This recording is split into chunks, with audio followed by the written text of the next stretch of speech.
Thank you for standing by. Good day, everyone, and welcome to the Amazon.com fourth quarter 2023 financial results teleconference. At this time, all participants are in a listen-only mode.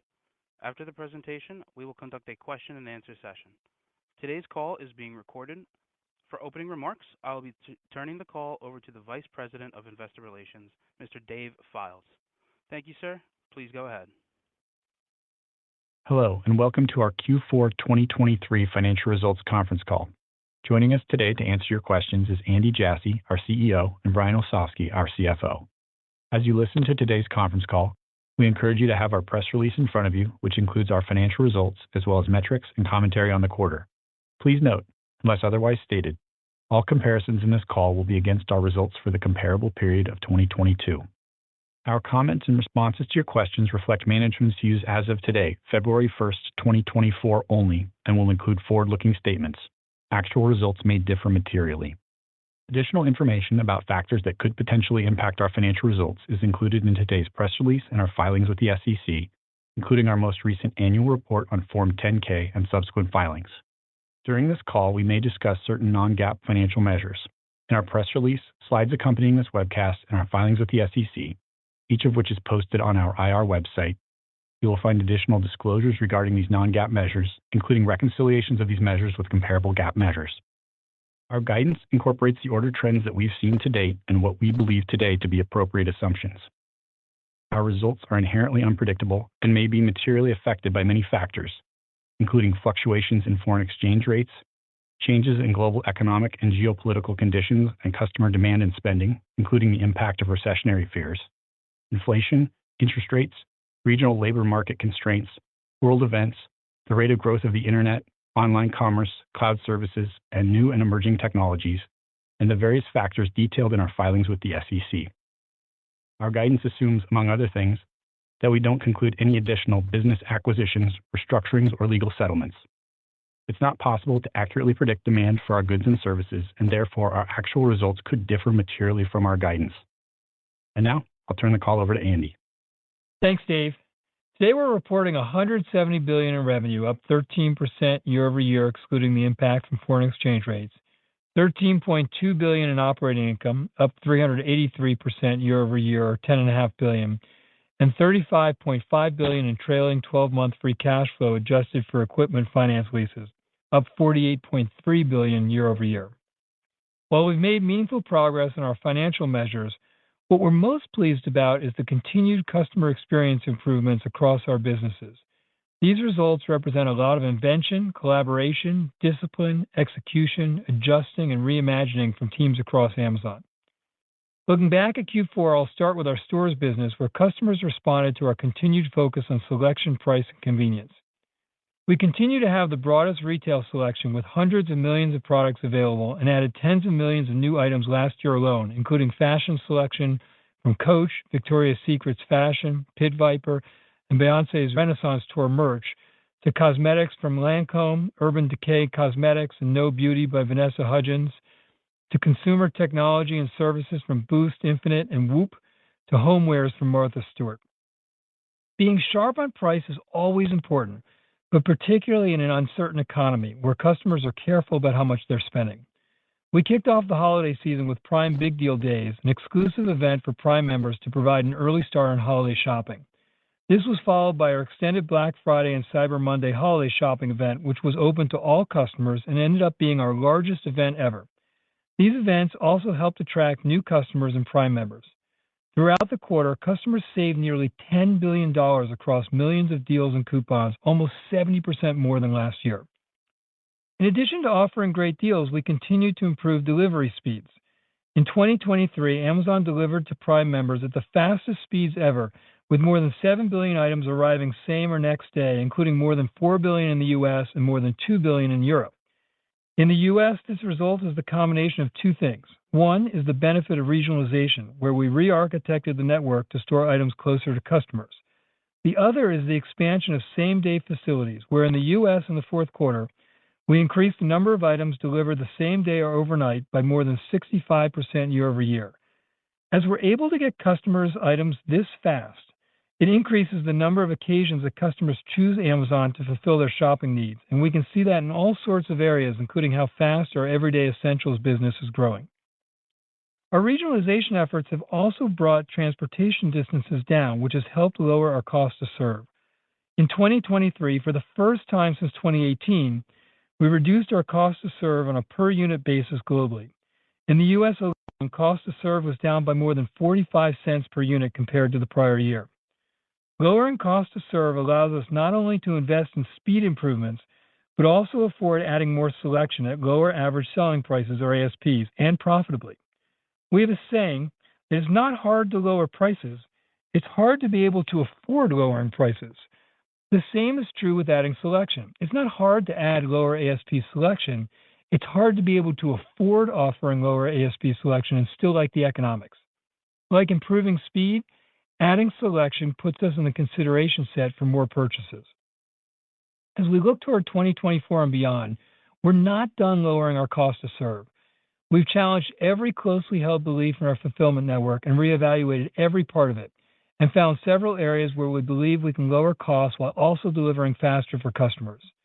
Our inbound fulfillment architecture and resulting inventory placement are areas of focus in 2024, and we have optimism there's more upside for us. Alongside our stores business, our advertising growth remains strong, up 26% year over year, which is primarily driven by our sponsored ads. We've recently added sponsored TV to this offering in the U.S., a self-service solution for brands to create streaming TV campaigns with no minimum spend, putting this advertising within reach of any business. While still early days, streaming TV advertising continues to grow quickly. Brands are using our capabilities to reach engaged viewers on Twitch, Freevee, Fire TV, and Prime Video shows and movies, which just launched in the U.S., as well as Thursday Night Football. Shifting to AWS, revenue in the quarter grew 13% year over year in Q4 versus 12% year over year in Q3, and we're now approaching an annualized revenue run rate of $100 billion. We watch the incremental revenue added each quarter, and in Q4, AWS added more than $1.1 billion in incremental quarter-over-quarter revenue, which on an FX-neutral basis is more than any other cloud provider as far as we can tell. While cost optimization continued to attenuate, larger new deals also accelerated, evidenced by recently inked agreements with Salesforce, BMW, NVIDIA, LG, Hyundai, Merck, MUFG, Axiata, Cathay, BYD, Accor, AMZN, and SAIC. Our customer pipeline remains strong as existing customers are renewing at larger commitments over longer periods and migrations are growing. 2023 also was a very significant year of delivery and customer trial for generative AI, or Gen AI, in AWS.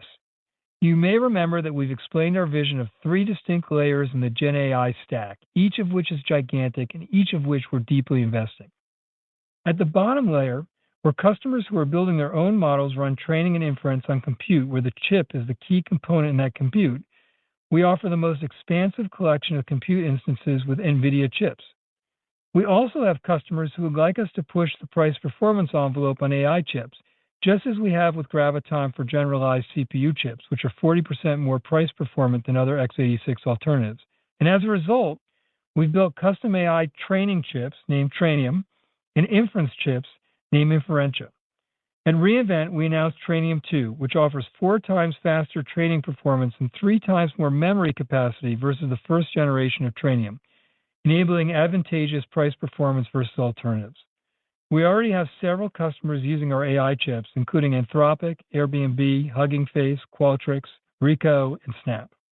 In the middle layer, where companies seek to leverage an existing large language model, customize it with their own data, and leverage AWS's security and other features, all as a managed service, we've launched Bedrock, which is off to a very strong start with many thousands of customers using the service after just a few months.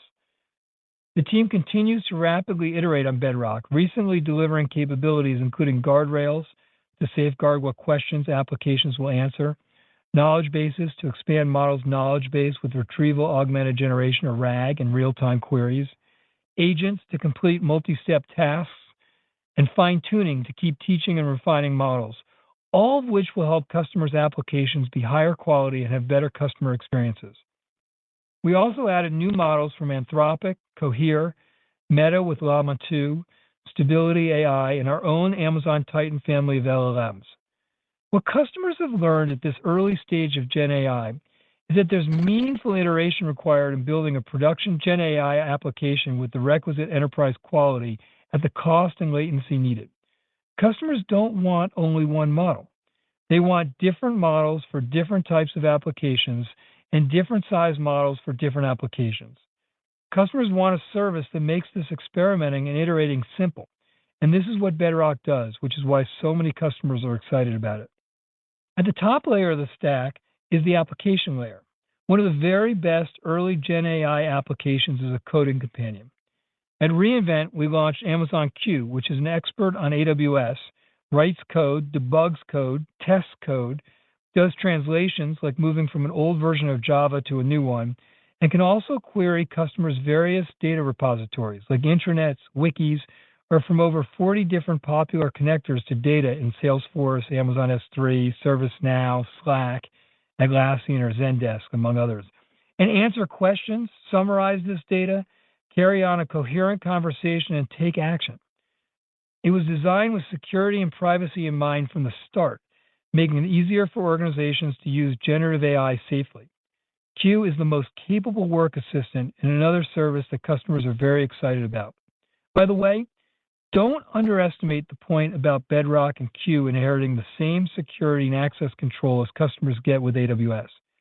Security is a big deal, an important differentiator between cloud providers. The data in these models is some of companies' most sensitive and critical assets. With AWS's advantaged security capabilities and track record relative to other providers, we continue to see momentum around customers wanting to do their long-term Gen AI work with AWS. We're building dozens of Gen AI apps across Amazon's businesses, several of which have launched and others of which are in development. This morning we launched Rufus, an expert shopping assistant trained on our product and customer data that represents a significant customer experience improvement for discovery. Rufus lets customers ask shopping journey questions like, what is the best golf ball to use for better spin control?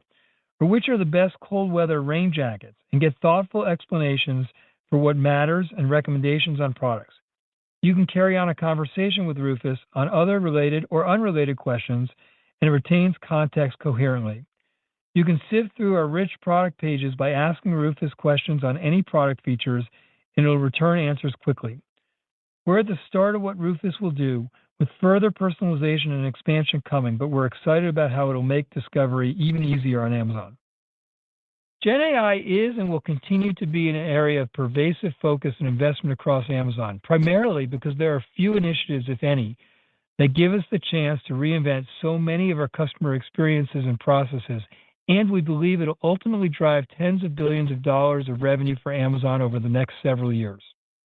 In addition to our stores and AWS businesses, we continue to make progress on newer business investments that have the potential to be important to customers and Amazon long term. Touching on two of them. In October, we hit a major milestone in our journey to commercialize Project Kuiper, which is our low Earth orbit satellite initiative that aims to provide broadband connectivity to the 400 to 500 million households who don't have it today. We launched 2 end-to-end prototype satellites into space and successfully validated all key systems and subsystems, made a two-way video call, streamed a Prime Video movie in Ultra HD 4K, and made an Amazon purchase over our end-to-end communication network. It's rare to be able to exercise all these elements in an initial launch like this. We're on track to launch our first production satellites in the first half of 2024 and start beta testing in the second half of the year. We've still got a long way to go, but are encouraged by our progress. During the quarter, we also completed our second season of Thursday Night Football, which was a rousing success by all accounts. The customer experience continued to improve as our talent, production, streaming quality, analytics, and unique AI features like Prime Vision and defensive alerts all took big leaps forward on top of their very good start last year. We launched a new NFL tradition with the inaugural Black Friday football game, and our continuous innovation resonated with viewers as the number of people watching increased 24% year over year, and with advertisers as we made dramatic year over year gains in ad sales. We have increasing conviction that Prime Video can be a large and profitable business on its own, and will continue to invest in compelling exclusive content for Prime members like Thursday Night Football, Lord of the Rings, Reacher, Mr. and Mrs. Smith, Citadel, and more. And with the addition of ads in Prime Video, we'll be able to continue investing meaningfully in content over time. I'll close by reiterating that 2023 was a really good year, and I'm grateful to all of our teams who delivered on behalf of customers. Yet, I think every one of us at Amazon believes this is just the start of what's possible. We have a long way to go in every one of our businesses before we exhaust how we can make customers' lives better and easier, and there is considerable upside in each of the businesses in which we're investing. With that, I'll turn it over to Brian. Thanks, Andy. Overall, we saw strong performance in the fourth quarter. Worldwide revenue was $170 billion, representing an increase of 13% year over year, excluding the impact of foreign exchange, and approximately $3 billion above the top end of our guidance range. Saw our highest quarterly worldwide operating income ever, which was $13.2 billion for the quarter, an increase of $10.5 billion year over year, and $2.2 billion above the high end of our guidance range. For the full year 2023, we had a meaningful improvement across our financial results. Revenue was $574.8 billion, an increase of 12% year over year, excluding the impact of foreign exchange. Operating income tripled year over year to $36.9 billion. Trailing 12-month free cash flow, adjusted for equipment finance leases, was $35.5 billion, up $48.3 billion versus last year. These financial outputs are a result of a lot of improvements in our key input metrics, such as stores' cost to serve, which decreased year over year for the first time since 2018, and in our ability to deliver to customers at our fastest speeds ever. I want to thank our customers, our partners, and our teammates around the world for a very strong 2023 performance. Focusing on the fourth quarter, North America revenue was $105.5 billion, an increase of 13% year over year, and an acceleration of 200 basis points compared to Q3. International revenue was $40.2 billion, an increase of 13% year over year, excluding the impact of foreign exchange, also an acceleration of 200 basis points compared to Q3. During the quarter, we remained focused on the inputs that matter most to our customers: price, selection, and convenience. Our shopping events throughout the quarter included Prime Big Deal Days in October, and our extended Black Friday and Cyber Monday shopping event helped to attract new Prime members and deliver billions in savings for customers. We made meaningful progress on delivery speeds in the United States and globally, which helped strong sales throughout the quarter, including notable strength in the last-minute gifting, where our ability to provide fast shipping helped our Prime members ensure that they got their gifts before the holidays. These improvements in delivery speed have led to increased purchase frequency by our Prime members across all of our major geographies. It also strengthened demand for our everyday essentials, categories like beauty and health and personal care, where speed is even more important to customers. Third-party sellers were a big part of our success over the holidays, with worldwide third-party seller services revenue growing at 19% year over year, excluding the impact of foreign exchange. And worldwide third-party seller unit mix was 61%, its highest level ever. We also saw strong performance in worldwide advertising, which grew 26% year over year, excluding the impact of foreign exchange. This strength in advertising was primarily driven by sponsored products, as our teams work hard to increase the relevancy of the ads we show customers by leveraging machine learning. Advertising only works if the ads are helpful to customers, and there's a lot of value in tailoring sponsored products so they are relevant to what a customer is actually searching for. We're also continually focused on improving our measurement capabilities, which allow brands to see the payback of their advertising spend. Shifting to profitability, North America segment operating income was $6.5 billion, an increase of $6.7 billion year over year, resulting in an operating margin of 6.1%, up 120 basis points quarter over quarter. Since North America operating margins were at their recent low levels in Q1 of 2022, we have now seen 7 consecutive quarters of improvement, resulting in a cumulative improvement of 800 basis points over these past 7 quarters. In addition to the strong top-line growth, which helped to drive improved leverage throughout our businesses, we continue to make progress on reducing our cost to serve. The fourth quarter is our busiest time of year, supported by an increasingly large and integrated operations network. Overall, our teams executed extremely well, yielding strong efficiency gains with minimal disruptions. We were pleased with the performance of our regionalized network during the holiday period, where we saw benefits from improved inventory placement, helping drive faster speeds and also lowering costs. We also continue to see benefits from lower transportation rates, which include line haul, ocean, and rail, and from a more stable labor market, resulting in improved staffing levels. In our international segment, we had an operating loss of $419 million, an improvement of $1.8 billion year-over-year. This improvement was primarily driven by lowering our cost to serve through increased units per box, lower transportation rates, and leverage across our fixed costs, as we continue to focus on customer inputs and improve efficiencies within our operations. The international segment represents more than 20 countries of varying degrees of growth. In our largest established countries like the UK, Germany, and Japan, relatively strong revenue growth contributed to the year-over-year improvement in profitability. Additionally, we saw good progress in our emerging countries as they continue to expand their customer offerings while seeking to invest wisely.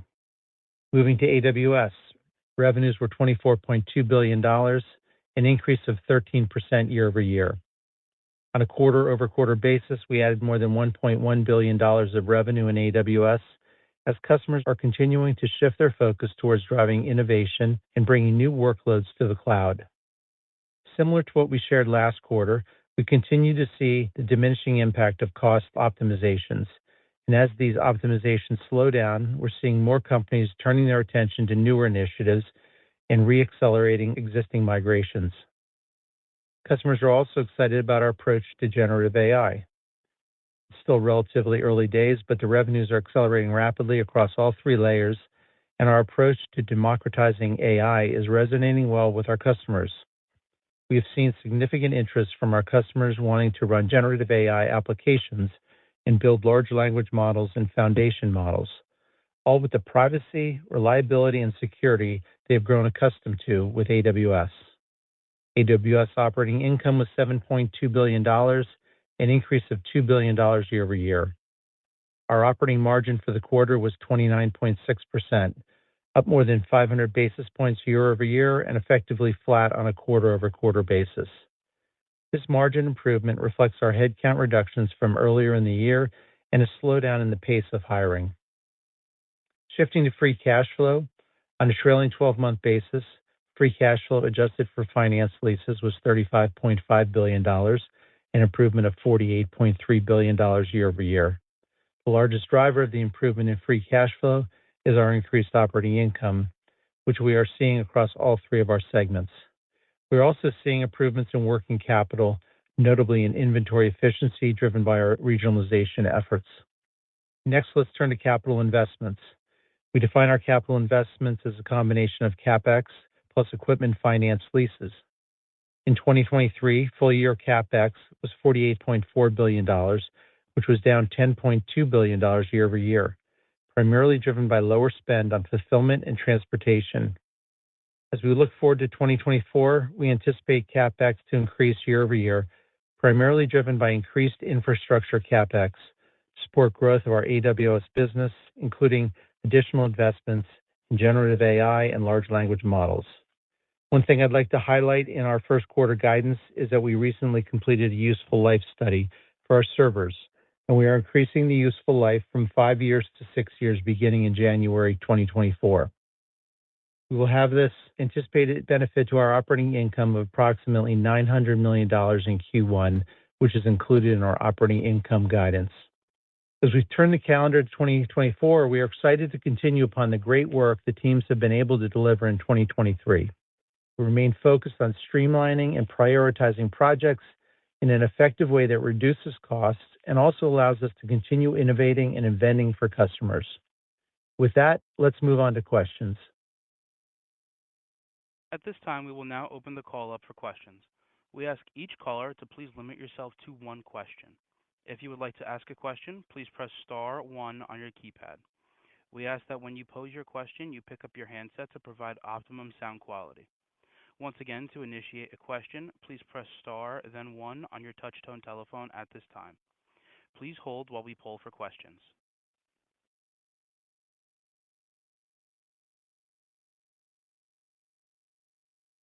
Thank you. Our first question comes from the line of Eric Sheridan with Goldman Sachs. Please proceed with your question. Thank you so much for taking the questions. I'm just going to do a two-parter on AWS. If we take a step back, can you talk a little bit about the contribution from backlog conversion, AI workloads, and some elements that allowed you to re-accelerate revenue at AWS in Q4, and how we should think about those components from an exit velocity standpoint into 2024? And then against your broader comments on CapEx, any color on how we should be thinking about AI-driven CapEx within the AWS initiatives against the broader CapEx commentary? Thank you.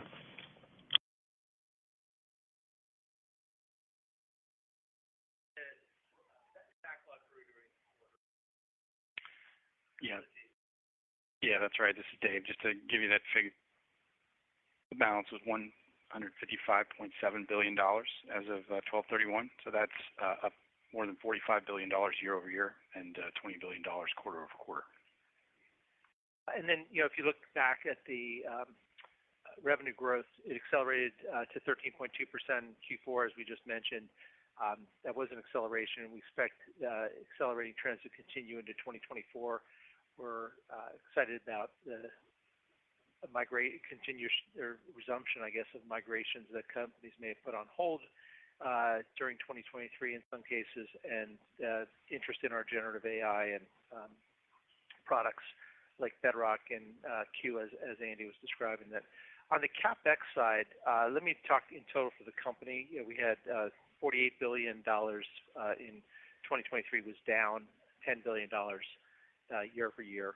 We talked about during the year quite a bit. A lot of the mix of investment in 2023 was tied to infrastructure, mostly supporting AWS, but also supporting our core Amazon businesses. Was about 60% of our spend. So it reached a very high percentage. We anticipate those trends continuing into 2024. CapEx will go up in 2024. I'm not giving a number today, but we do, and we're still working through plans for the year, but we do expect CapEx to rise as we add capacity in AWS for region expansions, but primarily the work we're doing in the generative AI projects. In the fulfillment center and logistics area, I would say it's more incremental capacity at this point based on additional demand, although we are seeing some additional investments for same-day delivery sites and automation robotics. But the trend for that most of the large percentage of the spend will be in infrastructure is going to continue into 2024. Add a few things to what Brian said. I think just as it relates to the first part of the question, just the way to think about backlog conversion is just these are deals that we've signed that are long-term deals, typically with customers, and then there's some amount of time it takes where we work with those customers to migrate those workloads. And so, some of the trends that we have seen over the last quarter, first of all, I think that the lion's share of cost optimization has happened. It's not that there won't be any more or that we don't see any more, but it's just attenuated very significantly. And at the same time, what we've seen is that migrations, and this speaks to some of the backlog, migrations that were, proceeding, but maybe not at the pace that we saw before, have started to pick up again. We've also seen that a number of the deals that typically signed more quickly, but were signing more slowly in more uncertain environments. A lot of those got done in the last quarter, and you heard in my opening remarks some of the examples, but that was, some of several, and we're continuing to see that trend. And then, on the Gen AI side, it's, if you look at the Gen AI revenue we have, in absolute numbers, it's a pretty big number, but in the scheme of a $100 billion annual revenue run rate business, it's still relatively small, much smaller than what it will be in the future, where we really believe we're going to drive tens of billions of dollars of revenue over the next several years. But it's encouraging how fast it's growing, and our offering is really resonating with customers. And the next question comes from the line of Brian Nowak with Morgan Stanley. Please proceed with your question. Great. Thanks for taking my questions. I have two. Andy, the first one is sort of on the cost to serve comments coming down for the first time since 2018. As you sort of look into 24 and 25, can you just sort of walk us through some of the key operational blocking and tackling that has to happen to continue to drive down that cost of serve back to 2018 levels, or however you're thinking about your North Star from that perspective? And then the second one is one sort of philosophically about capital returns. It looks like the cash balance could start building pretty nicely here. How do you think about the idea of, buyback, share repurchases, or some type of capital return program to sort of help shareholders out? Yeah, thank you, Brian. I appreciate it. I'll take the first, and I'll let Brian take the second.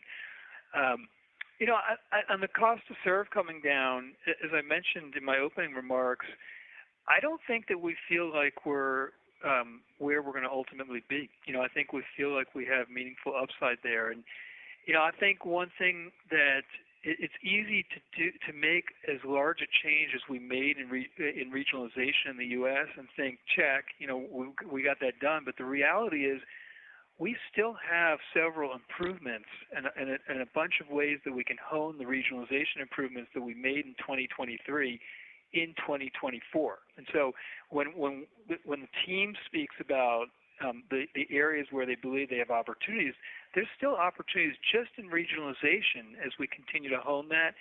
But I also think, in many ways, it was very useful for us to go through what was, a pretty significant change we went through during the pandemic, where we doubled the size of our fulfillment center network in 18 months and built out a last mile transportation network the size of UPS in 18 months. It was disruptive to get that optimized. But one of the things that was very useful was it really caused us to relook at everything we were doing in the fulfillment network.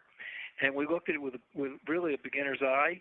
And we have found so many areas that we believe that we can evolve that I think will both help our cost to serve and even more importantly, deliver faster delivery speeds for customers. And I mentioned, one area which, in particular, which you'll see us focus on over the next year or two is just we think there are real opportunities in our inbound network and our inbound processes, and then where we locate inventory in association with that, which will accomplish both of those tasks. But, for us, I don't believe that we believe that 2018 is the North Star in cost to serve. I think we believe we can keep evolving it and being better than that. Yeah, I just add a couple other items there. We've gotten a lot better at fixed cost controls as we scale, and I think you're seeing that as part of our ability to lower cost per serve. It's not only in operations; it's actually throughout the company. And we're seeing a reduction in some of the inflationary factors that hit us especially hard in 2021 and 2022. Things like transportation services, fuel, and others. So not totally out of the woods there, but coming down, and we still see some more upside. On your share repurchase question, first of all, I'm just really excited to actually have that question. No one's asked me that in 3 years, and appreciate it. But we have come through a tumultuous period where, as Andy just said, we doubled the size of our logistics footprint and invested heavily, and you saw that in negative free cash flow, at least on our Alt-2 calculation for the periods in 2021 and 2022. So we're glad to see the improvement and the bounce back in free cash flow. And we do debate and discuss capital structure policies annually or more often. And I have nothing to announce today, but again, we primarily think we have a lot of strong investments in front of us. We're glad to have the liquidity, better liquidity at the end of 2023, and we're going to try to continue to build that. And our next question comes from the line of Doug Anmuth with J.P. Morgan. Please proceed with your question. Thanks for taking the questions. Brian, you've seen very good improvement in international profitability over the last several quarters. Can you just talk about some of the levers here that you're thinking about just as you look to move into positive operating income, and then how international could potentially approach North America levels over time? And then just a follow-up there, are you seeing any shipping disruptions currently related to the Red Sea, and does that factor into your outlook at all for 1Q? Thanks. Yeah, let me start with the second one first. So we're mindful of the geopolitical issues around the world, especially as you say in the supply chain, and how that might impact shipments both to the U.S. and to Europe.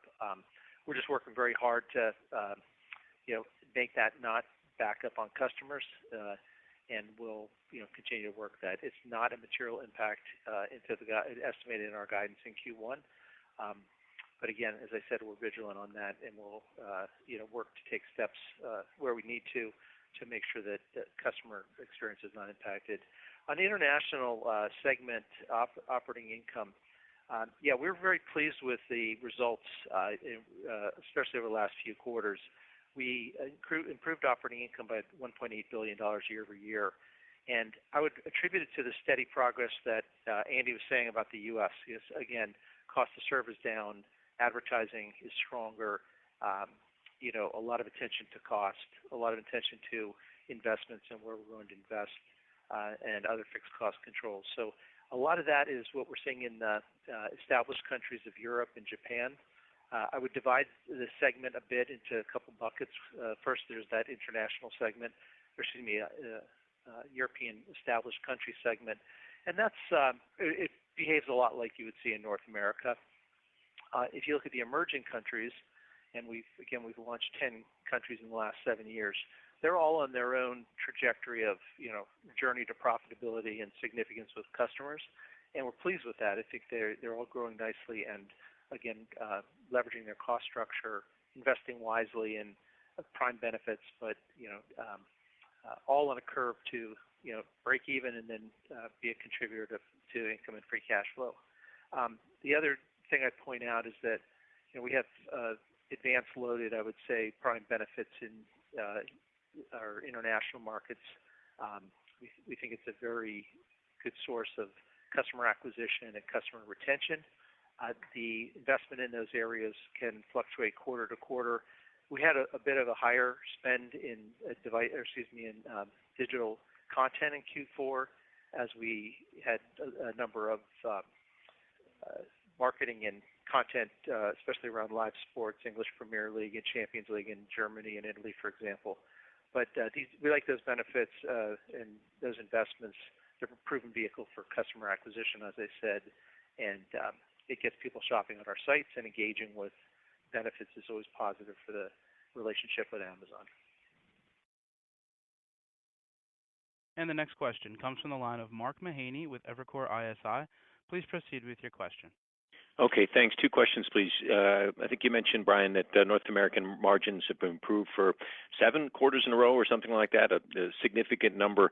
I would assume that most of the factors like rising capacity utilization, given your CapEx commentary about retail, the regional center efficiencies, and then overall, moderation in shipping and logistics costs, labor costs. I mean, all these factors probably mean that we'll continue to get an improvement in North American margins, but if you would comment on that. And then secondly, on the Primetime Video, Amazon Prime Video, I know it just launched, but could you provide any color context on expectations around that? You've got a massive number of Prime users. You're coming in with a reasonable, CPM with low ad load, but it seems like there should be a substantial opportunity for you. So if you want to try to size that for us, or how you think about the upside, that'd be really appreciated. Thank you. Sure, Mark. Thank you. I think Andy laid it out pretty well a few minutes ago on the cost structure, the regionalization, the growing into the assets that we added during the pandemic, great efficiency and work with productivity across really all of our operations network, fixed attention to fixed costs and lowering costs where we can, maintaining costs where we can, the increase in advertising, success in advertising revenue growth that's outpaced our traffic growth rates. So all of those trends we expect to continue, and we're going to work hard to make sure they continue. And as we said, we have a one guidepost is maybe pre-pandemic profitability, but we are working to. We're not putting a limit on our improvement. We're going to continue to look for ways to lower the cost to serve, and I might add at the same time, increase the customer experience, because we did that. We had that cost improvement at the same time when we at first got back to our shipping speeds from pre-pandemic and then exceeded them. So we're happy with that, and we'll continue to do both to improve the customer experience and also to lower our cost and leverage our cost structure. Your second question on ads. I can't scale it right now. I mean, what I would say for ads in video is that advertisers are excited to access our Prime customer base. We're looking for ways to increase our advertising in our streaming properties, including Fire TV, but also and Prime Video, but also things like Freevee and Twitch. And it's an important part of the total business model, and we expect it'll allow us to have a healthy business, to continue to invest in content, and to continue to grow that. And we feel good about it, and we the way we anticipate the ads progressing, we will not have heavy ad loads relative to what they may see other in network TV and other things. And like all of our advertising, we're trying to get useful for customers. And our next question comes from the line of Scott Devitt with Wedbush Securities. Please proceed with your question.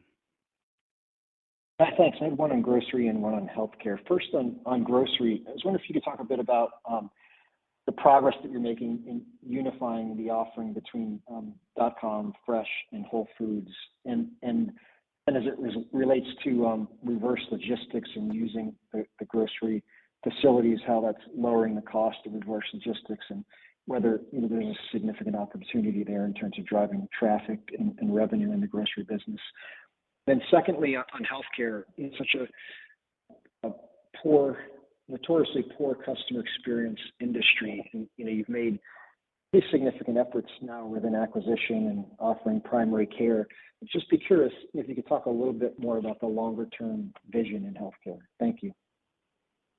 Yeah, on grocery, we're pleased with the progress we're making there. We always think about our grocery business right now in kind of, I'll call it, three big macro segments. The first is non-perishables, where these are things like consumables and canned goods and pet food and health and beauty products and pharmaceutical. And it's a big business, and it's continuing to grow at a very healthy clip, and we're really pleased with that business. And it's really the way that most mass merchandisers got into the grocery business, a few decades ago. So that continues to grow at a very healthy clip. We have a physical presence, along with online, but in Whole Foods Market, which is really the pioneer and the leader in organic grocery, and that's continuing to grow at a very good clip. We also made a number of changes in the business last year on the profitability side, where we really like the profitability trajectory we see there. And so, again, you'll see that keep growing and expanding, and feel very good about that as well.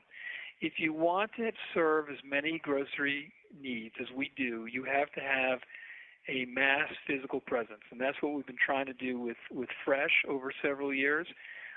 We've been testing a V2 of our Fresh format in a few locations near Chicago and a few locations in Southern California.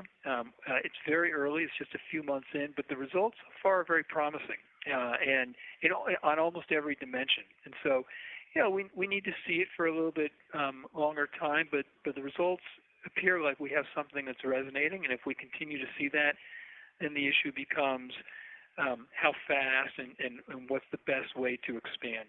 We have also been spending increasing amounts of time and efforts here trying to make it easier for customers to be able to shop between, the non-perishables and then our selection of Whole Foods as well as Fresh. I think you can expect to see that over time, both in the user experience, on the app and on the website, as well as how we're able to better leverage between the different business segments and their logistics capabilities, being able to get better leverage there, better economics, and then allowing people to order in one concerted place, but be able to pick up from multiple types of grocery products in one place. You're seeing us already do more of that, and I think you can expect that in the future. In the healthcare space, if you think about what we do on the retail side, adding a pharmacy capability is a pretty natural extension. It's something that customers had asked us for many years, and it's got more complexity to it than the rest of our retail business. So we had to think carefully about whether we wanted to pursue it, but customers so badly wanted it, and the experience we thought could be better, and we could be a meaningful part of changing that we pursued it. And I really like the momentum that we're seeing in our Amazon Pharmacy business. It's growing really quickly, but even more important than how fast it's growing, if you've used it and you've paid attention to the customer experience over the last 12 to 15 months, it's just substantially improved from where it already was pretty good. It's, people really love the experience. And I think that when, the healthcare experience, particularly in the U.S., is a pretty frustrating one and not a very good one. And I think that when we tell our grandkids that the way you used to have to go get primary care was to make an appointment 3 weeks in advance and then drive 20 minutes to the doctor, park, wait in the reception for 15 minutes, get put into an exam room for 15 minutes, doctor comes in, talks to you for 5 to 10 minutes, and then you got to drive 20 minutes to the pharmacy. People are just not, our grandkids will not believe that was the experience. And it's not going to be, and you already see that changing. And it's part of what attracted us in such a significant way to One Medical is just their application, their app is so easy to use. You have all your healthcare data in one spot. You can do chats with medical practitioners. You can do video calls. If you need to see someone, there's physical locations in lots of metropolitan cities where you can get in the same day. If you need to see a specialist, they're plugged into specialists in all the cities in which we operate where you can get in a day or two later. It's a very different experience. Now, if you actually need medication, you can get that sent to you in a day or two, either through Amazon Pharmacy or other pharmacies that we work with. And that experience is so much better than what we've been accustomed to seeing. And so I think it's, again, still early days. We're excited. We launched for Prime members the ability to get a One Medical subscription for $9 a month or $99 a year, which is 50% off the typical price, and that saw a very good take-up. So it's still early days, but we think we have an opportunity to be a meaningful part of changing that experience. And if we are helpful in changing what that primary care experience is and what it looks like to get pharmaceutical items, there's a lot of other things that we might be able to help customers with over time. That, whether it's wellness or whether it's diet, there's a bunch of areas that I think we can help over time. And our final question will come from the line of Colin Sebastian with Baird. Please proceed with your question. Thanks very much. I just wanted to follow up on AWS for a moment. You outlined the generative AI stack, which I think is very clear. So I'm just curious, maybe how you're going to market within the application layer, given sort of the competitive dynamics of that, and then maybe expand, if you could, Andy, a little bit on the strategy for Gen AI on the consumer-facing side of the business. I know you launched Rufus today. Is that an area that you think could materially improve conversion rates and the overall consumer engagement on the retail apps, or what's your vision there? Thank you. Yeah. So, Colin, I would say a few things on first on generative AI. When we talk to customers, particularly at enterprises, as they're thinking about generative AI, many are still thinking through at which layers of those 3 layers of the stack I laid out that they want to operate in. And, we predict that most companies will operate in at least 2 of them. But I also think, even though it may not be the case early on, I think many of the technically capable companies will operate at all 3. They will build their own models. They will leverage existing models from us. and then they're going to build apps. And I know one of the other interesting things that we see early on right now in generative AI is that it's a very iterative process and real work to go from plugging a question into a chat bot and getting an answer to turning that into a production quality application at the quality you need for your customer experience and your reputation. And then also getting that application to work at the latency and cost characteristics that you need. And so what we see is that customers want choice. They don't want just one model to rule the world. They want different models for different applications.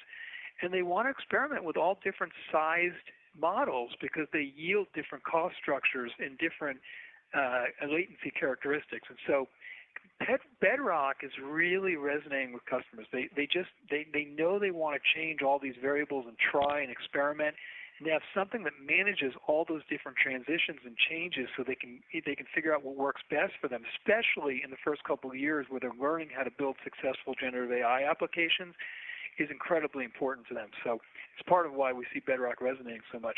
In the same way, what's attractive to enterprises when they think about coding companions like Q is just if you can get 30-40% better productivity for your developers, which in many cases for companies is their most scarce resource, it's a game changer. And and they won't roll out every bit of code that comes from a coding companion, but if it can assist them to get 80% plus the way there quickly, that's a big deal.